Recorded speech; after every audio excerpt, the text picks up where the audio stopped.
everybody. Good morning, good afternoon, good evening, wherever you may be. This is Karen A.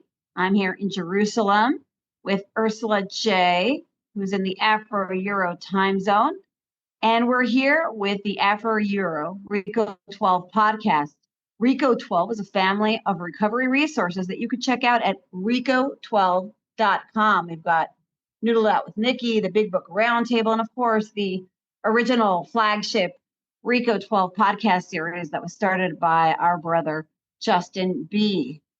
There are a ton of recorded podcasts there that could support you in your recovery. So whether you're an AA, a CA, a NA, a OA, a CODA, and even a NONS, add your addiction or affliction to the list. I'm sure that there is someone you will relate to and that there is some experience, strength, and hope for you and a solution if you are still suffering. I invite you to go there and listen to our recorded podcasts. They are awesome and varied. If you are recovered through the 12 steps of Alcoholics Anonymous and working with others, and you would like to share your experience, strength, and hope on the Afro-Euro podcast, you don't have to be from that time zone. You just have to get up early enough or stay up late enough to share with us. Hit me up. I'll put my number in the chat or hit us up at Reco12.com, and you could reach out there, record a speak pipe, reach out to Justin B, and let us know. We want to hear your experience, strength, and hope. We've got stuff up there, great stuff up there from gamblers, sex addicts, workaholics, you name it. Anyway, if you'd like to contribute a seventh tradition that helps us maintain the Zoom costs for this meeting and a series of meetings, you could do that at Reco12.com/support. And we accept PayPal and Venmo. Without further ado, it is my privilege to invite my recovery sister, Ursula, to share with us. I believe Ursula is going to have our brother in fellowship, Joseph O., who's also here in Israel, share as well. So Ursula, I'm going to invite you to introduce yourself, a little bit about your recovery journey, how you got, where you're from, how you got here, your topic for today. And us listeners, well, let's just jot down our questions, either put pen to paper if you like, or you can put them down. You can put them in the chat, and Ursula will address them after she's shared. Ursula, you'll have about 20, 25 minutes. I'm not super strict. I can give you a little bit of a warning, or you can mind it yourself. We're going to be sharing for about 20, 25 minutes. You know, if it's good and you're on a roll, don't feel that you got to have a hard stop. And then we'll take Q&A. So listeners, bring your recovery questions here, your sponsorship questions here, and we'll handle them. Thank you. Thank you, Karen. Hi, I'm Ursula. I'm an alcoholic. I'm from Hermanus in South Africa. I've been sober now. In the rooms, God removed the obsession to drink from me 2 years ago, just over 2 years ago, and it's been a journey. At the stage when I was drinking, I didn't really have much, but a trip to the AA every single day. And that helped me, I think in the beginning when I didn't know what the book was about and what the program was about, it was kind of just fellowship for me. And then it got to a point where I was introduced to the steps and started to do them and started to have that when they talk about it in the book, they talk about the spiritual experience. I didn't have this white light experience, but I did have these revelations that I used to got during the step 1 and the step 2 and the step 3 right through for the first round. And then when I started to see that the obsession was gone from for drinking, I started to realize that this program isn't really just for the ones that want to stop drinking. This is a program for us that want to actually have a better life. And for me, what I did is I went into this recovery, into this program with basically everything that I had. If I was going to chase it, I was going to do it properly. And with God's help, and people like you, Karen, also people like Joseph coming through in our path. And Joseph, and often I speak about God's fingerprints, which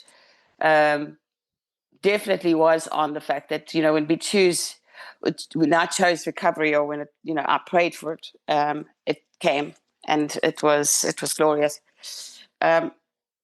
In the time that I started to really do the steps with a sponsor, and then also working with book studies, and it just like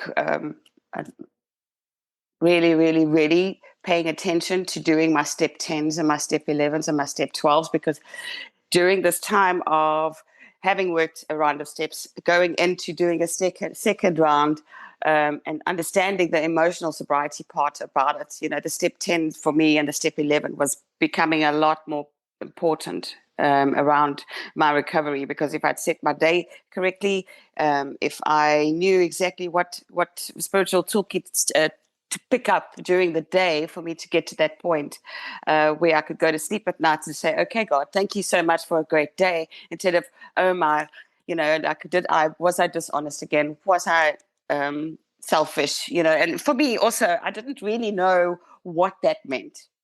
I was really, really good at taking a stick and hitting myself on the back about being dishonest, about being selfish, about this and that.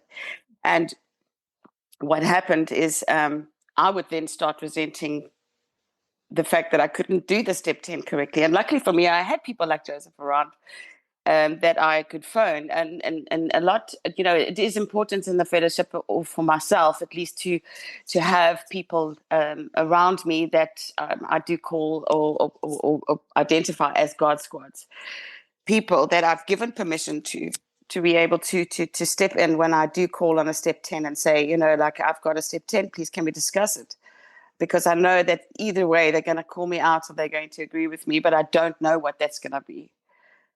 So on the page 84, when we come to look at our daily reflections and what it is that we're doing, when I went through these steps on an emotional sobriety level, it was told to me, we need to watch and discuss. And I've never did that, I never watched what I did and discussed what I did, because, for me, I was full of shame, full of it. And guilt, and what you were going to think of me. And if I was going to talk about it, then there was going to be something that you were going to judge me about. There was a whole different about things of what it is that I didn't really understand about the fact that you could do this watching for selfishness, dishonesty, resentment, and fear. I was under the impression that I had to change all of that stuff. It was like, when I was selfish, I had to just immediately switch it. And when I was dishonest, I had to honestly, quickly be truthful. And it started to dawn on me that it was actually just me to just watch that this was happening, and give myself a little bit of grace and conversation with people around me that could assist me in seeing the things that I couldn't see. And when they cropped up, I asked God to at once remove them. Me being an instant gratification freak for such a long time, this part was really difficult for me to see, to ask God to remove them. And then I was to discuss that with someone immediately, and then make amends. I got to a point where I didn't, I was just like, I can't make any more amends. I'm just like, it was enough for me. So I just, got to a point where I was watching the resentment. I was watching the selfishness. I was watching the dishonesty and the fear, and the fact that I armed myself to the facts of myself. So I know exactly what, relatively how, if I had to put it, if a fear was going to crop up, I would see it. I would see it. I would feel it in my body that it was happening, and identifying it. And then know that was my fear, because part of this program, and something that I've also learned through this emotional sobriety, is that accountability and responsibility for my own feelings, for my own things, is really what this program for me is starting to become about. Was that they're my feelings, they're not yours, and the fact that I am able to get to a point where I can, process them with God's help. And the fact that I don't need to sit and mull into them and sit and focus on the problem the whole time. The instruction says to me in the step 10, then we resolutely turn our thoughts to someone we can help. I was always chasing that I need to help you physically, so it was great when it was all explained to me. Joseph, do you want to say anything about this now? You're on mute. No, I got that. Okay, sorry. I was trying to get my camera on. I don't know, Ursula, are you able to put your camera on? I think people might engage more if you're able to. Okay. Oh, okay. No. Okay, or not. Whatever. Yeah, I got this great background. Here I am in Jerusalem. This is totally a surprise. Yeah, so one of the things that I push with my sponsees is that, it says on page 84 about, doing a step 10, that you don't have to wait until after the 9 steps, right? In order to do that, it pretty much says it clearly in the literature. I'm going to get to it on my phone, right? It's good to have a big book on your phone just in case. Right. So this thought brings us to step 10, which suggests we continue to take personal inventory and continue to set right any new mistakes as we go along.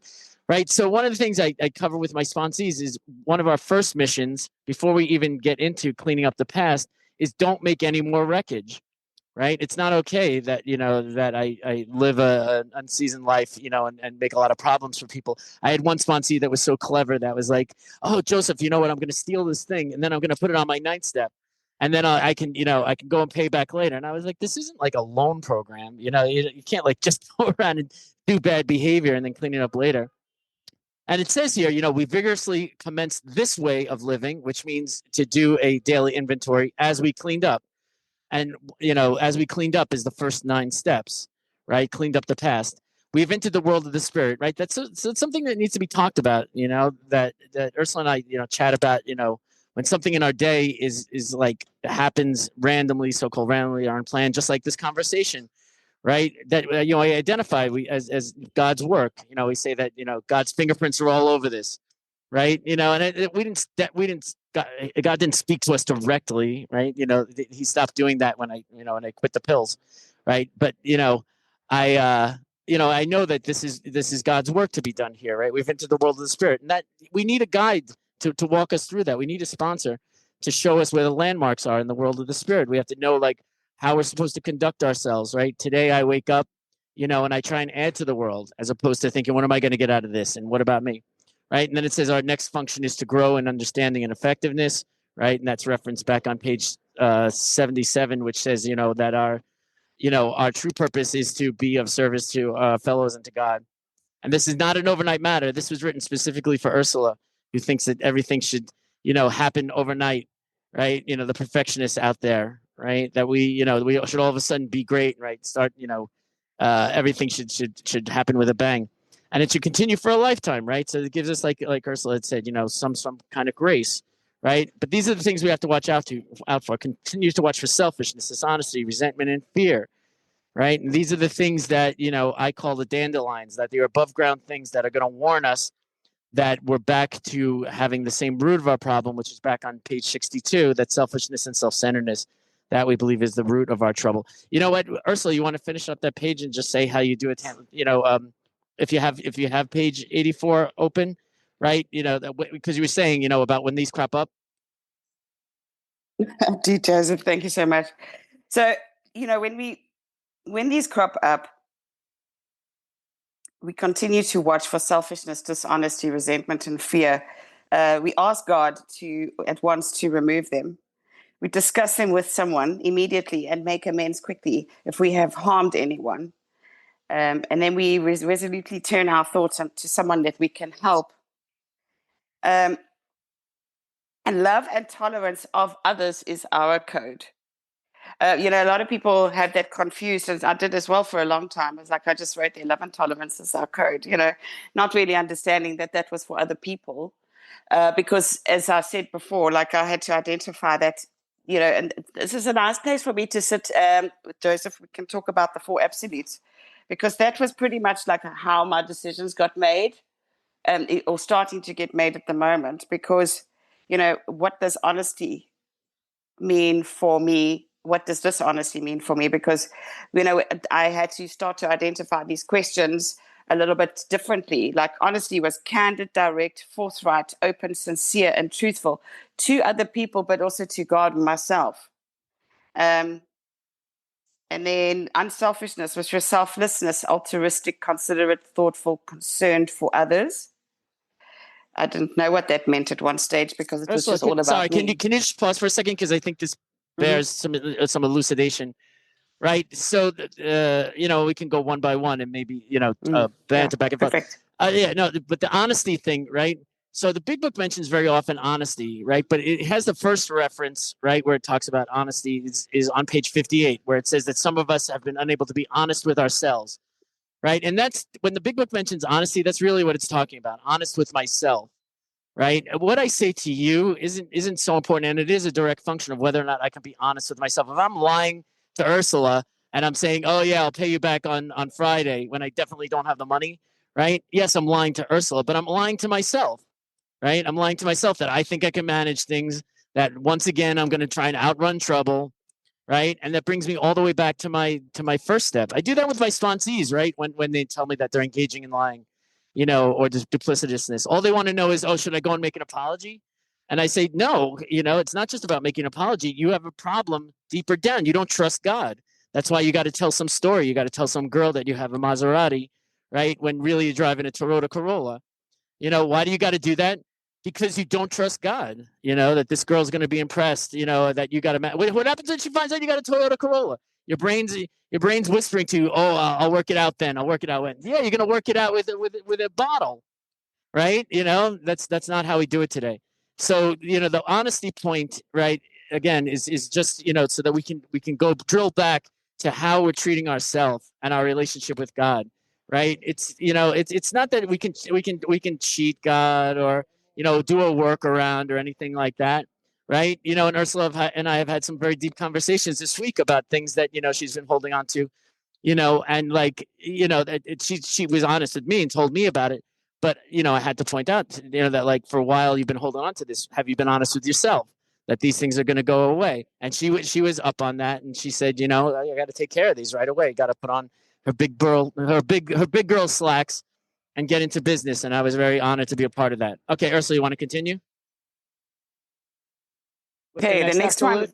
Yes, next absolute is unselfishness, which is selflessness, altruistic, considerate, thoughtful, concerned for others. Selflessness is which we must strive in our way, which our spiritual cornerstone, a real significance for our anonymity in judging that you are about to do, say, think, or decide is, how's this going to affect the other fellow? I think this is where love and tolerance of others comes in. Yeah, precisely. Yeah, no, it definitely does. And so when we talk about unselfishness, we have, when it says that, that selfishness and self-centeredness, that's the root of our troubles. Everybody nods their head and says, oh, I get it, right? Yeah, just because you're not pushing down old ladies and taking their purse doesn't mean you're not selfish, right? Selfish is when I go out to coffee with a friend and I do most of the talking, right? And then at the end, I'm like, oh, yeah, okay, well, what's going on with you? Oh, I got to run, right? Right? That's being selfish. And I don't even know it. I think like, oh yeah, because I picked up the tab, right? I'm not selfish, right? I'm Joseph, right?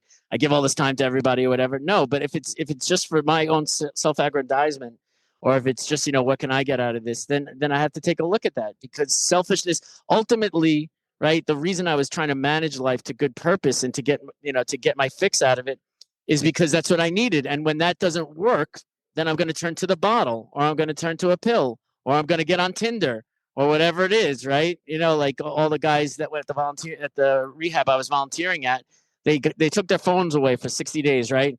And on day 61, what did they download? Tinder, right? I gotta find a girl. Right? Because your body's been separated from alcohol, right? And now all of a sudden you say, I gotta fix it somehow, but I can't drink anymore, right? But that's purely selfish. If you're not getting into a relationship, right, for selfless purposes, actually, that's one of the two places in the big book where it says we'll definitely drink.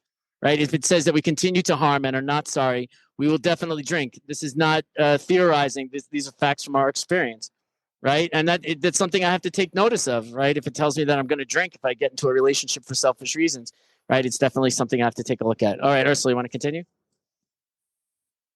Yeah, the next one is purity, which is your chaste, unadulterated, ethical, virtuous integrity, restitute or not morally corrupt.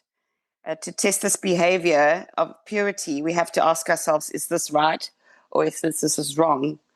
I got this wrong for a very long time because I didn't really understand what the purity meant. What does this look like for me? I still don't sometimes understand this purity because, I've lived in the alcoholism for such a long time. This is something that I'm actually interested to work towards, because it means knowledge means nothing until it gets into action. And I think that's where my journey is starting now, especially with the emotional sobriety part, is that we can't theory most of it all the time. It's got to actually be done in the real world. Like, I know Joseph sends me pictures sometimes of him going out and dishing out postcards to people. And he literally walks to the places to give these postcards to people. And I think that's quite generous in his heart. He doesn't do it because he has to. He does it because he wants to.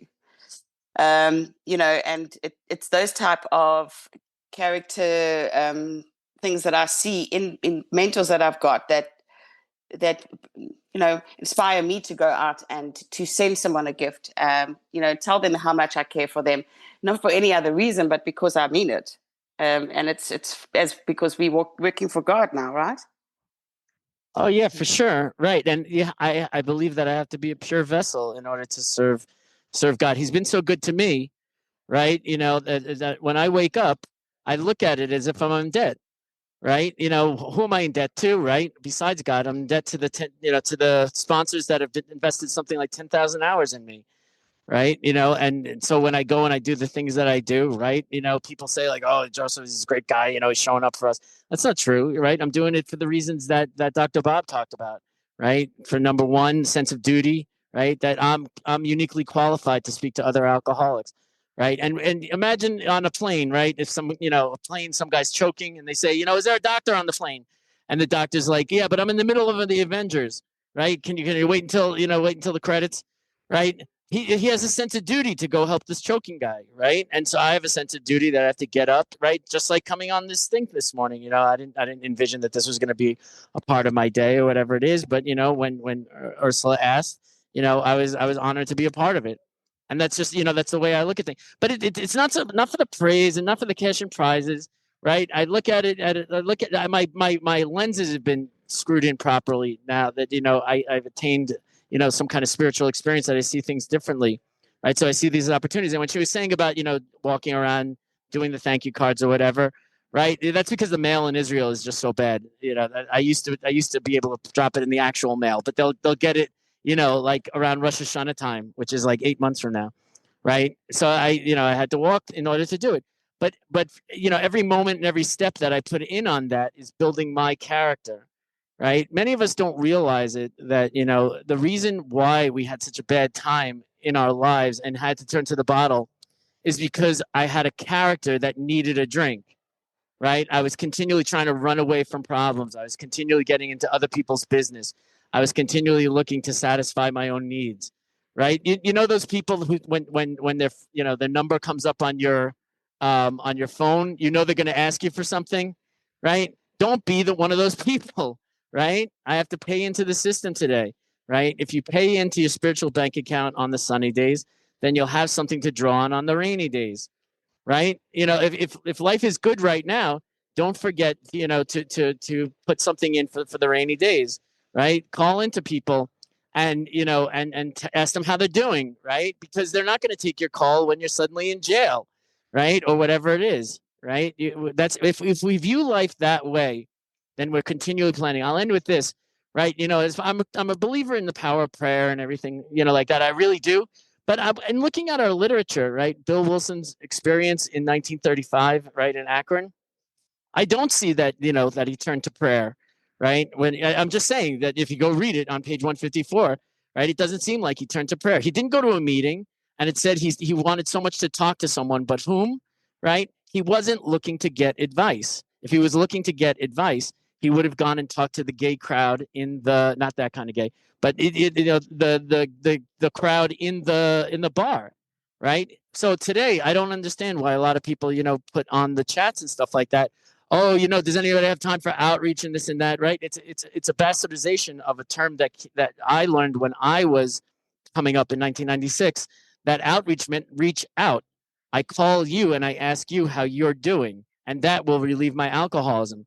Calling somebody else and getting advice, let's call a spade. That's called getting advice, right? That's me trying to manage life again, just with better qualifications, right? But if we follow the way that the people before us came and did it, right, then ultimately we'll have a good shot at arresting our alcoholism one day at a time. Ursula, you want to keep going?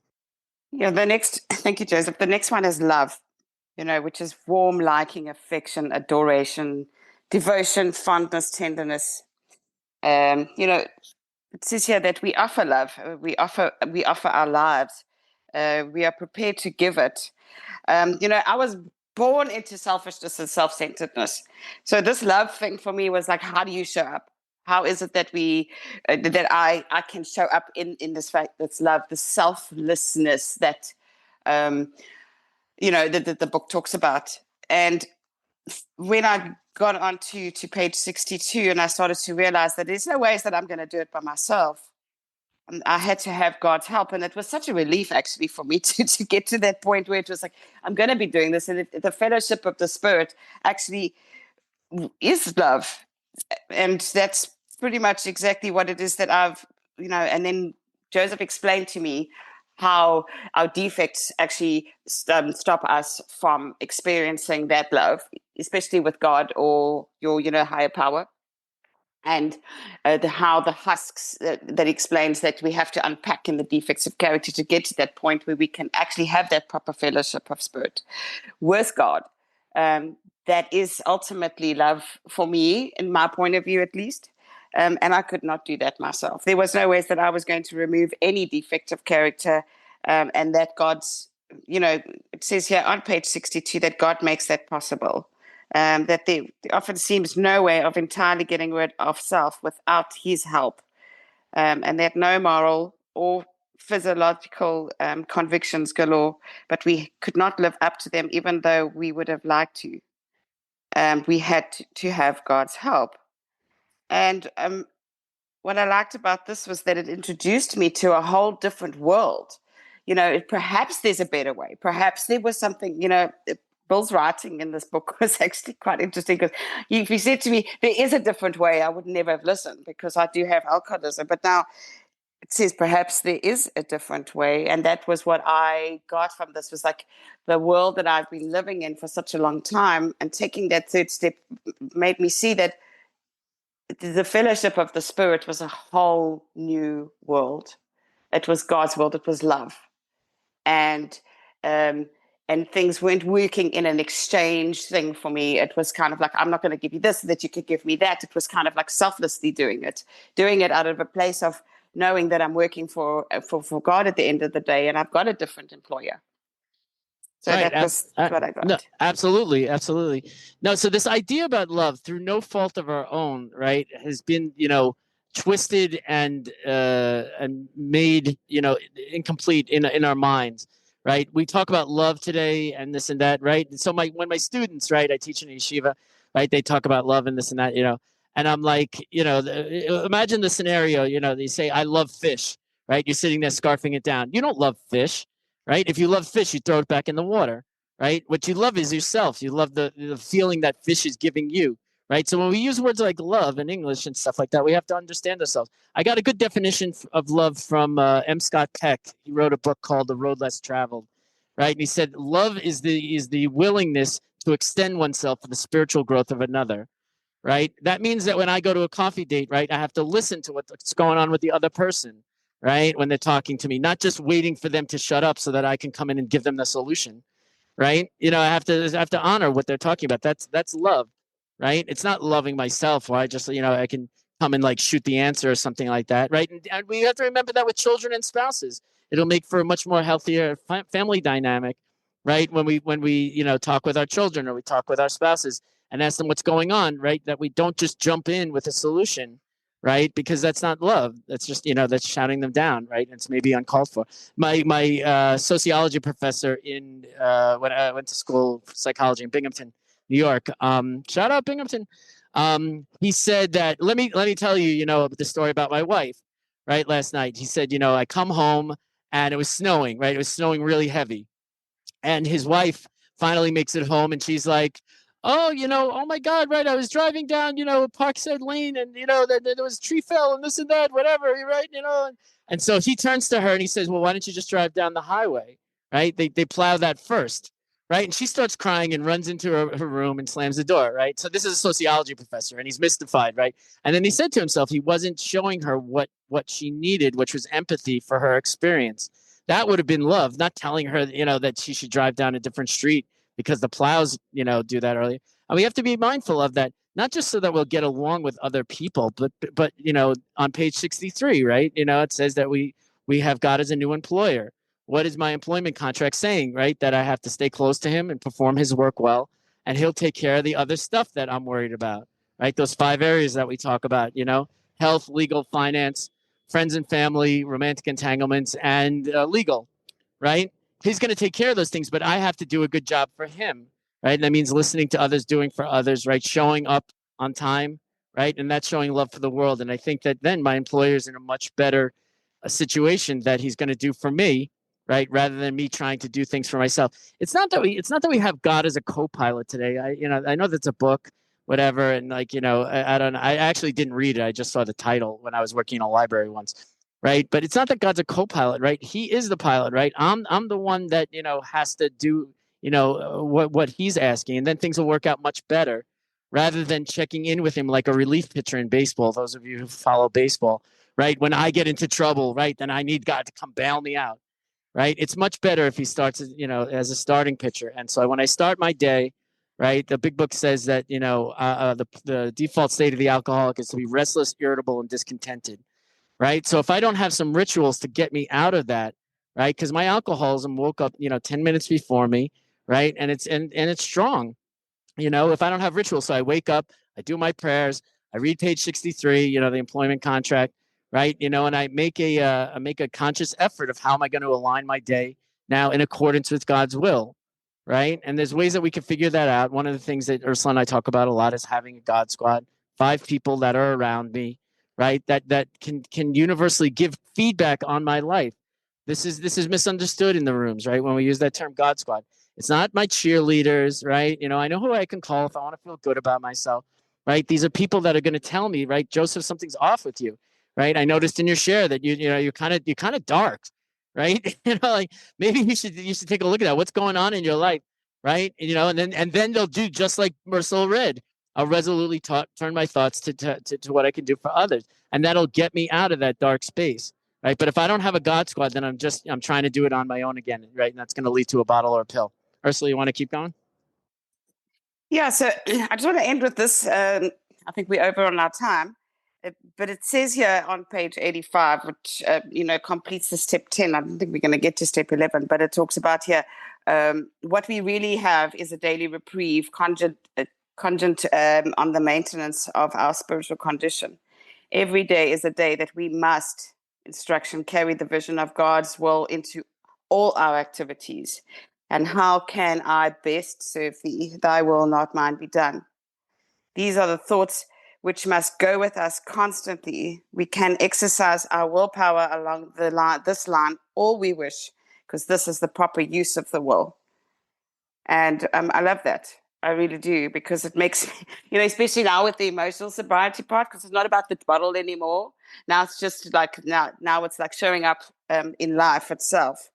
And if I could just keep this in my maintenance on step 10, you know, then there is a little bit of a shot that I'll be able to do this well every single day.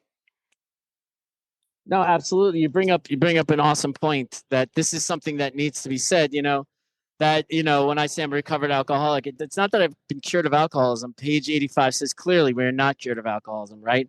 What I've been relieved of is a hopeless state of mind and body. That's the first sentence in the whole book, right? Is to say that, you know, that we have been recovered from a hopeless state of mind and body. And I'm not hopeless today, right? Not by my body and not by my mind either.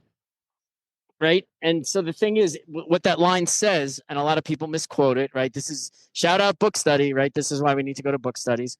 right, is that it says, that what I really have is a daily reprieve contingent on the maintenance of my spiritual condition. It doesn't say contingent on my spiritual condition, because to be perfectly honest, some days I wake up and my spiritual condition is off, right? I wake up and it's raining, or, there's the birds relieve themselves on my car or something like that, right? My spiritual condition is in the toilet, right? But it's contingent on the maintenance of my spiritual condition. No matter what happens, right? My rituals have to be in place, right? That I send out my good morning messages, right? That I check in with people, right? I adhere to my responsibilities, right? Because it's contingent on the maintenance of my spiritual condition, right? Those are the things that are going to put me in. That's going to earn me my daily reprieve, right? It's not that I have to depend.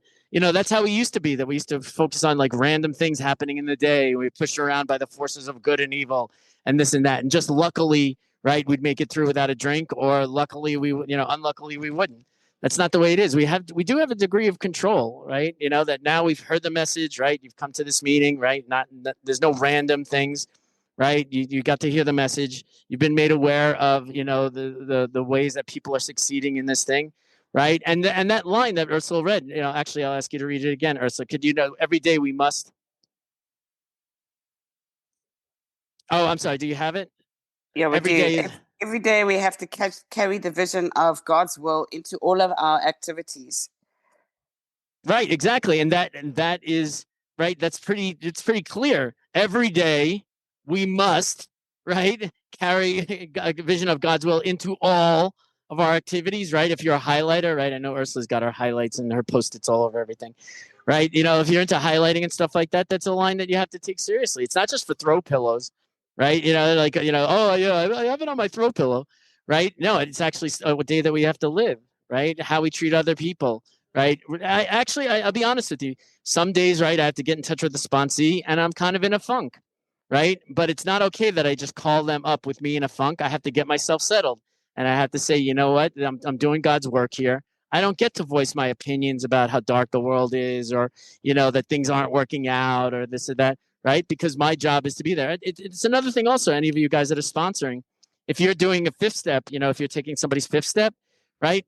My political views or my views on sexuality or whatever don't enter into it, right? That's not my role there. God gave me a job to do, to take this person's inventory, to welcome them to the human race, right? And if I get into all what I think about everything, right, that is not going to accomplish that mission. Somebody welcomed me into the human race, right? When I did my 4-step, right, and I put down all of my dark crannies of my life and this and that, right? And I shared it with somebody and they hugged me and they said, "You're not as bad as you think and you're not as great as you think. Joseph, welcome to humanity." Right? And you can't buy that for $100,000 today. Seriously, right? Try going around and say, "Hey, could you welcome me to the human race?" Right? I bet you can find a psychologist that, that'll say, "Oh yeah, sure. Okay, fine. It's $150 an hour," right? "Oh wait, you got 10 hours?" Right? We're going to have to work on a payment plan or something like that. No. But if you do this work, right, then you'll have the ability to finally feel good about yourself, and then you won't need a drink or a drug. All right. Back to you. One thing I wanted to add to this that is that actually changed things for me was the fact in the step 10 is that I could pause, because that was not something that I could do. I wanted to fix things straight away. I wanted to tell you stuff straight away. I wanted to sort something else out. But the whole dynamic of having to go into pause land was for me so important, because it got me to a point where I could receive the strength, inspiration, direction from God. That gives me the promise of the step 10. If we carefully followed the directions, we began to sense the flow of His Spirit, and that I could only get if I paused. And nothing needed to be done immediately. Nothing needed to be sorted out immediately. And that for me was probably a great relief, because I knew then that I had the bandwidth to come in with more of a, that sixth sense that they talk about. And okay. If I could just, around it, I know Karen wants to take questions. I think there's the ability to put questions in the chat. And I think Karen likes to do that. But yeah, that ability to go to pause land, I really do have. Maybe my brain is too logical or whatever it is, right? That my ex-wife used to say, "Joseph, you're overthinking it," right? Because that's my last name, right? She was a Stitch, that one, right? But But the thing is that you know, I can pause, right? And I can wait for the next right message to come. But the thing is, you know, that I have to have, you know, some kind of power in my life to stop me creating a train wreck, right? So I actually have like an operating system in my head to say, Joseph, are you good at managing things? No, right? So then stop managing it, right? You know, to get out of this, pause, right? If I have to, and it always is available to call somebody up and not ask for advice, but to call and ask them how they're doing. You trust me, try it, right? It's not, you know, backward or anything like that just because you've been trained differently, right? These chats that say, oh, you're struggling, call your sponsor. I don't see that in the big book anywhere. If you want to show me the page, call me up, but bring a lunch and a big book and I'll show you where you're wrong, right? Because it doesn't say that, right? It says that we go and we try and help other people. If Bill Wilson had been, you know, walking around Akron, Ohio, looking for advice, he would be drunk and we wouldn't be here. But instead, he went and found somebody that he could work with, that he could help. And even if he only got 2 days, 5 months, 5 years, I don't care, right? You can turn yourself over to somebody else and see how you can be of service. Your problems will shrink, right? And it sometimes does happen that you call somebody up and you say, hey, what's going on in your life? And they reveal something to you that's much larger than any problem, right? You know, like, oh, I have a hangnail, right? And I'm all bent out of shape about that. And somebody tells me that their kid got a bad diagnosis and might have leukemia. And I'm like, whoa, right? You know, that my hangnail doesn't seem like such a big deal anymore. And I can be of service there. I'll feel good about myself and I can go another day without a drink. All right, Karen, you want to take it over? Thank you all. Thank you, Ursula and Joseph. You're really a dynamic duo today. I'm going to go a little bit, you know, unplugged with you all, both Ursula and Joseph. Spoke a little bit about step 9 at the beginning. I know we've covered a lot since then and a lot of pages of the big book. We really zoomed through them. Not just saying sorry, realizing you're holding on to something. I'm going to ask each of you to get personal in your own lives. Can you share an amend recently where you realized you course corrected? Can you open the kimono, so to speak, a little bit and share with us a personal amend, how you rectified and how, you know, how then you saw your higher powers fingerprints on it? Or yeah, let's start with that. A step 9 that you felt was like, okay, this works. It really does. This amazing spiritual program of action. Go for it, Ursula, and then Joe. I think this is where ladies first comes in. Thank you. You know, the latest amend that I did was actually a rejection, which was strange enough. I had a friend of mine that she was the one that took me into rehab 4 years ago. She took me in, and it was 12 hours of chaos for me. I kept trying to run out the rehab.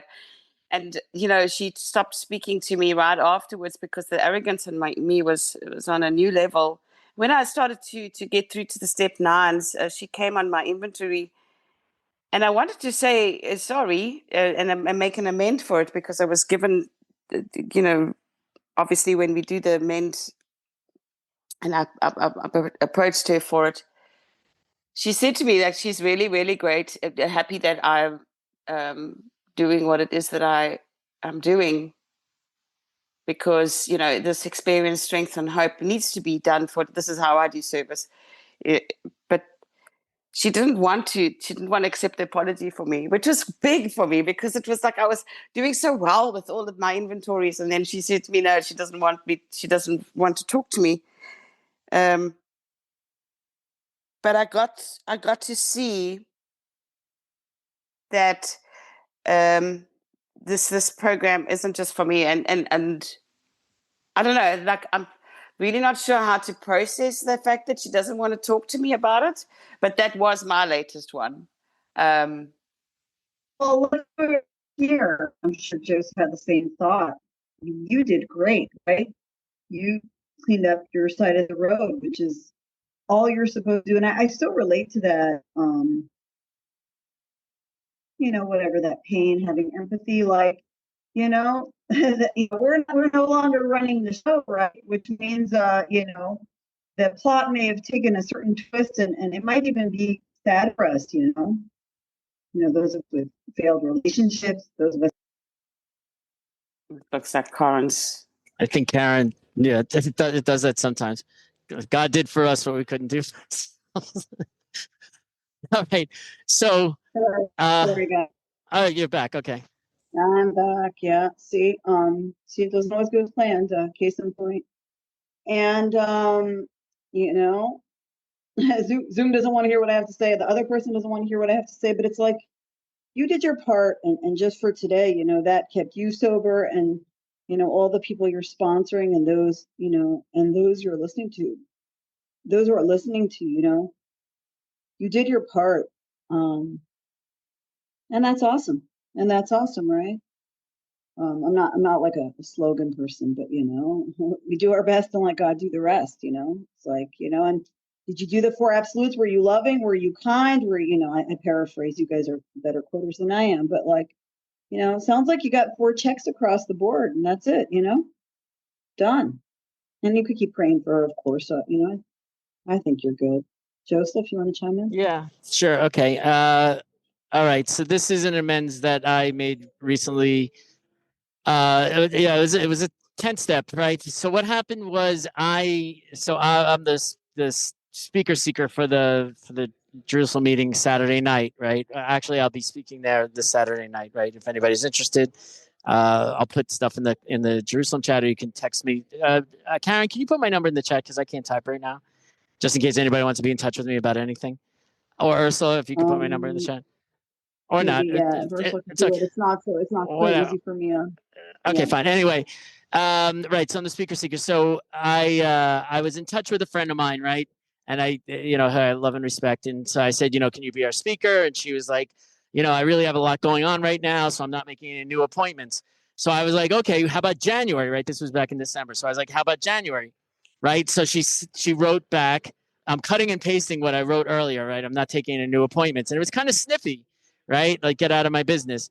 So then I went to my sponsor, right? And I asked him like what was going on there, and he was like, Joseph, she was telling you that she's going through a lot right now and can't take new appointments. You were focused on getting your needs met by booking a speaker for January, right? Rather than actually listening to what she was saying.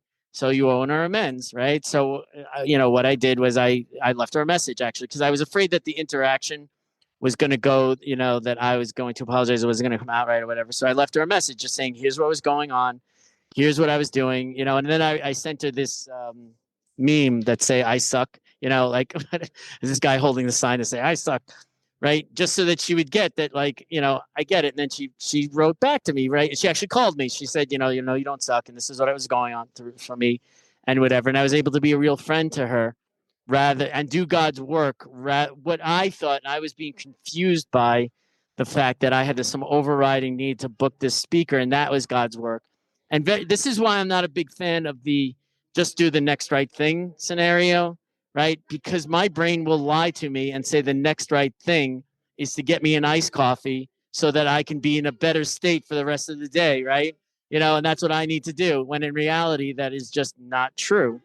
Right. That's why I put a lot of value on, having a God squad around me, right? People that can actually clue me in and tell me when I'm being selfish and self-centered or whatnot. And I've said this, before in my talks, and I laugh about it with Ursula, right? I can't see the mayonnaise on my face, right? No matter how hard I try, God didn't give me eyes that work that way. If he had wanted to, then something would have evolved with eyes in the back of their head or whatever. That would have happened. The fact that it's not happened has told me that I need other people to take a look at what's going on with me, like my sponsor in this situation, and to say, here's what was really going on, Joseph, right? And here's where you need an amends. And, it was difficult, right, to humble myself. But then, it's like ripping off a Band-Aid. You do it quickly, right? And then, you can get through it right away. And then you can go on with managing a relationship. If for some reason, like in Ursula's case or whatever, that it's meant to be that you two need to part or whatever it is, right? So that you accept it as God's will. We forget often that God is behind everything, running things, right, to better purpose than I can, right? The best thing that I've done in my sobriety is really to, sit on my hands and allow God to do his thing. That's really what patience means, right? And that's what this program allows me to do, one day at a time. All right, back to you, Karen. Holy moly. Can I just say that I love you guys? we just like get real and say that I so love you guys. And I'm so glad that there are all these people on this line, but like, I do this podcast, it certainly wasn't at the top of my list for things I'll do this morning.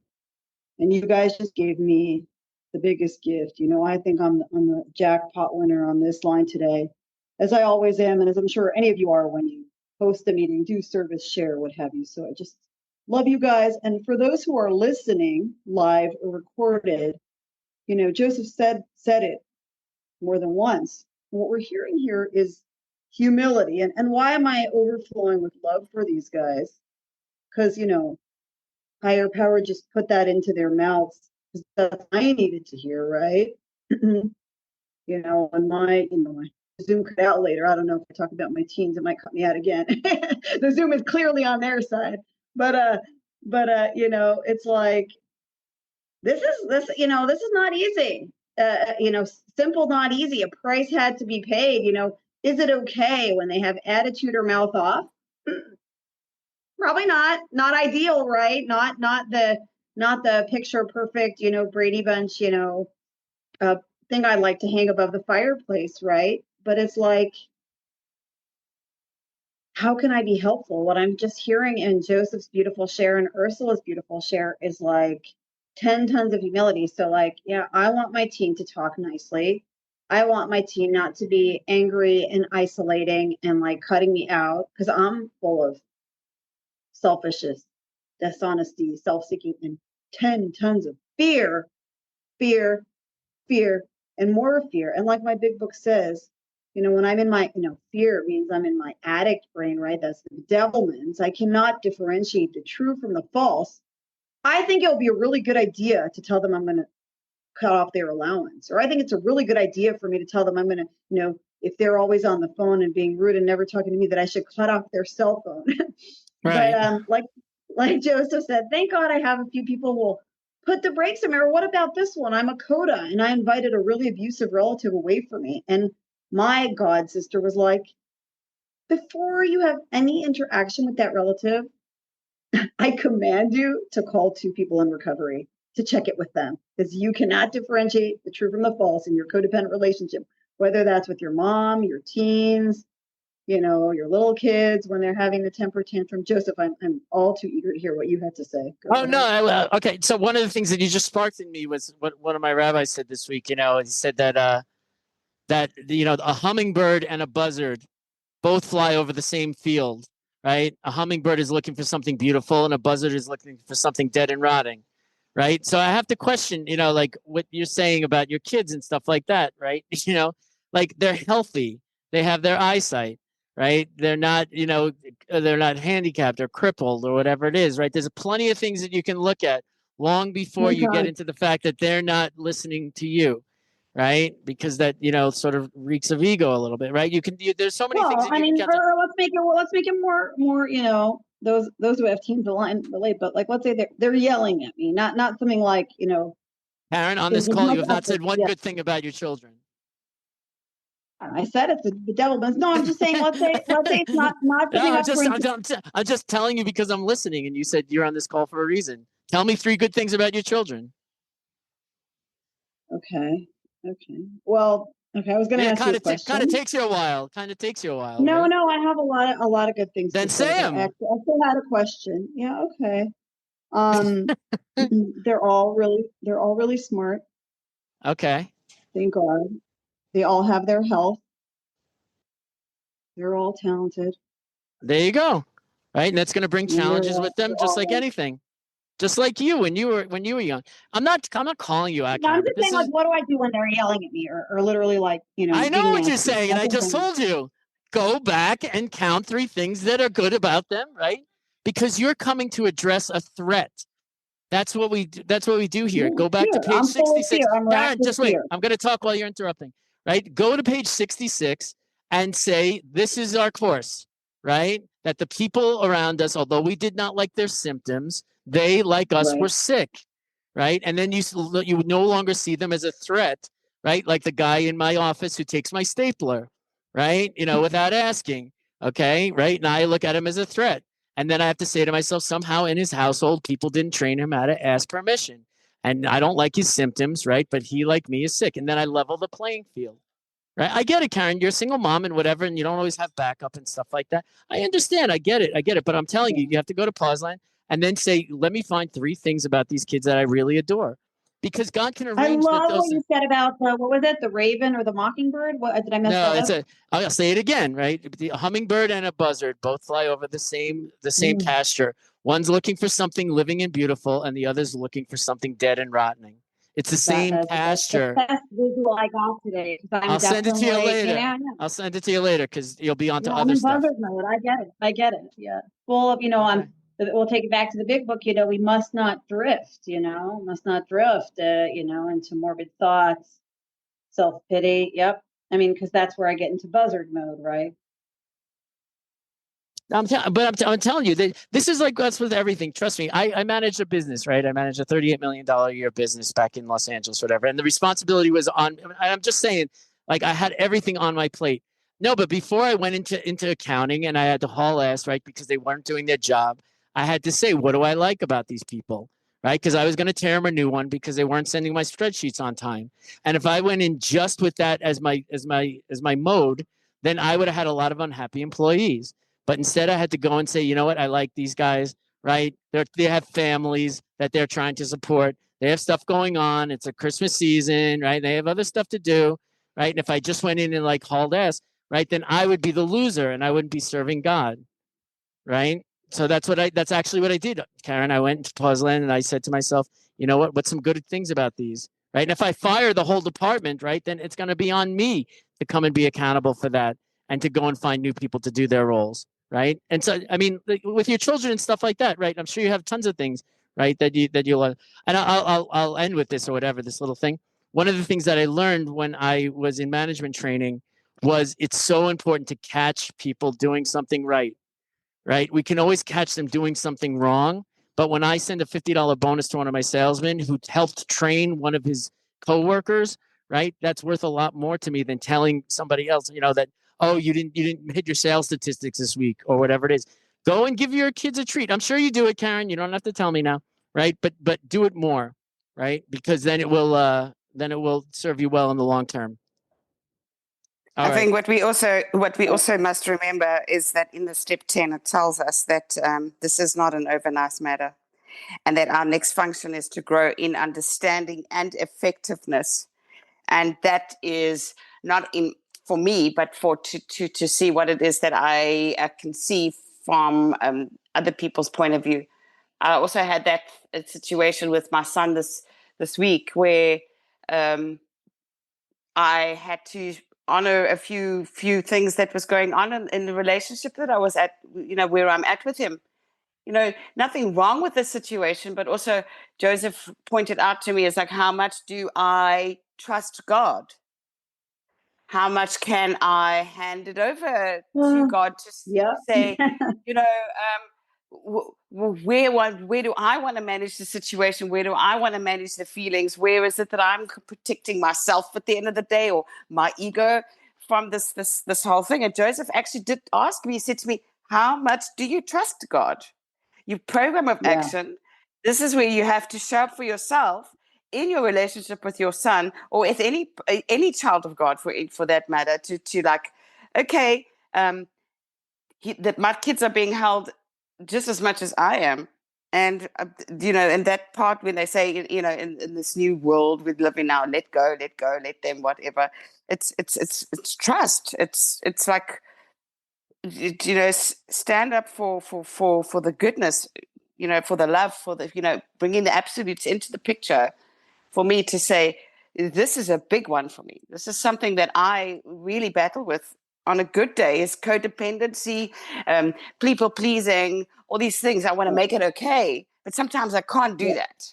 And it's surrendering to that and saying, okay, this is not, perhaps there is a different way with my children. And, when Joseph says, encourage them. I'm going to just interject. I'm just going to interject there quickly. Sorry, as opposed to my children, with God's children that I birthed and that I'm raising, right? Which I have to remind myself, right? Sorry, go ahead.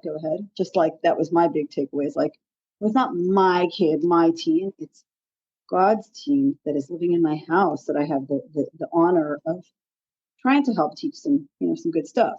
Go ahead. Yeah, that was for me, when Joseph pushes my envelope, and this is what still looks like in questioning how it is my thought patterns have been all my life. And I've always thought that I would have to protect him, and it was my job, and it's my children, and I get reminded by my God Squad often to say that anybody in general that does not belong to me, and that the only thing that I can do is effectively, come in with an understanding and know that this is not something that is going to be done in one day, because I'm very good at that. But they're also having their own lives. They're also having their own journeys with the world, and they've got God inside of them too. And, working their own little programs, if I have to put it into some context. And what I feel is a disservice to them is actually God saying, well, you know what, maybe this is the journey that they need to walk. And then keeping that understanding inside my, because sometimes I won't see that. I won't see that me trying to help them is not doing them any service. Ursula, apologize for cutting you off. I have to make a phone call here. Someone in recovery. Yeah, let me just end with this. Thank you guys. You guys stay on. I'm gonna bounce out. You guys pray us out. Okay, fine. All right, we can do that. Thank you all. I'm gonna let you guys sure. Okay, go. Take care. All right. So I just put something in the chat, right? Because Ursula had mentioned it. Faith with it's on page 14, right? Faith without works was dead, he said, right? This is Abby Thatcher talking to Bill Wilson, and how appallingly true for the alcoholic, right? So now Bill's going to tell us what the secret sauce is, in Alcoholics Anonymous. For if an alcoholic failed to perfect and enlarge his spiritual life, how? Bill, tell us how. Through work and self-sacrifice for others. What will happen if I don't, Bill? He could not survive the certain trials and low spots ahead. If he did not work, he will surely drink again. And this is where the big book is making a prediction that I'm going to drink. But it doesn't say, that I have to pray. It doesn't say I have to go get a meeting, right? Or anything like that. It says that I have to work and self-sacrifice for others, right? And that's ultimately what my job is today, right? And when I'm doing that, then I'm serving God, and I'm offered the protection that he can give me, right? If not, then I'm managing things again, right? And when I start talking about things like my employees or my kids or my husband, whatever, right? Even like my wife, right? So, I can say to myself, oh, she doesn't cook as well as everybody else, and this and that, right? Whatever, right? It's looking at it as a reflection of me, right? And then I'm on the hook, right, to make my wife prettier, or to make her better at entertaining our guests, or this or that or whatever, right? When it's not, it's that God afforded me this blessing, and I have to honor that. Otherwise, when we're back in the material world, then everything comes to a zero sum game, and it also is like it's an exchange thing, right? I'm gonna go to work, and my wife is gonna cook for me, right? And then if I go to work and she's not cooking right, then she's failing in the marriage, and that's not true, right? That I have to learn how to accept it. This is the way things are, right? And then maybe I can offer to cook one day or whatever it is, right? But it's not all about me and my palate and this and that. We live in the world of the spirit, and I truly believe that when I look for the win-win situation, whether it's with my employees or my sponsees or anything else, right? I say that they're mine or this or that, right? But that's really a misnomer. It's the ones that I've been, issued care of, right? And it's a responsibility. Really, when things in a business or in a family, right? When humility, by definition, which Karen mentioned earlier, is to know my place and act accordingly. If I'm the CEO of the company, my responsibility is to deliver a good product that's not going to hurt anybody at a fair price and whatever it is, right? And to pay my employees. When I start looking at things like I have to worry about my pay package and my stuff and my honor and this and that, it's going to be bent out of shape. And when my employee looks at things like they have to put in a full day's work for a nice day's pay, right? Then that everything will run right. It's when we start getting into our own our own side of the street. And what about me? What about me, right? The alcoholic theme song, right? Me, right? And when I'm focused on that and things aren't going right, then I need a drink, right? And it doesn't matter. You can put me in Beverly Hills, or you can put me, on Skid Row. There's 7 times more suicides in Beverly Hills than there is in Skid Row. You know why? right? Because on Skid Row, their insides match their outsides. They're dirty outside and they're dirty inside, right? That's fine.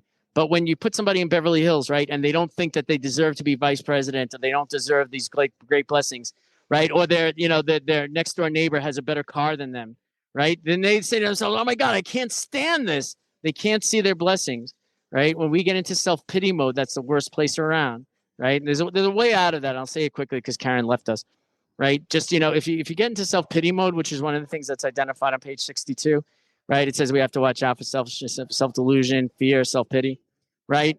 Make yourself a gratitude list, right? I'm not such a big fan of gratitude lists in general, but if you're going to do this, then I am, right? Make yourself a gratitude list. I'm grateful for these 10 things, and then turn it into an appreciation list.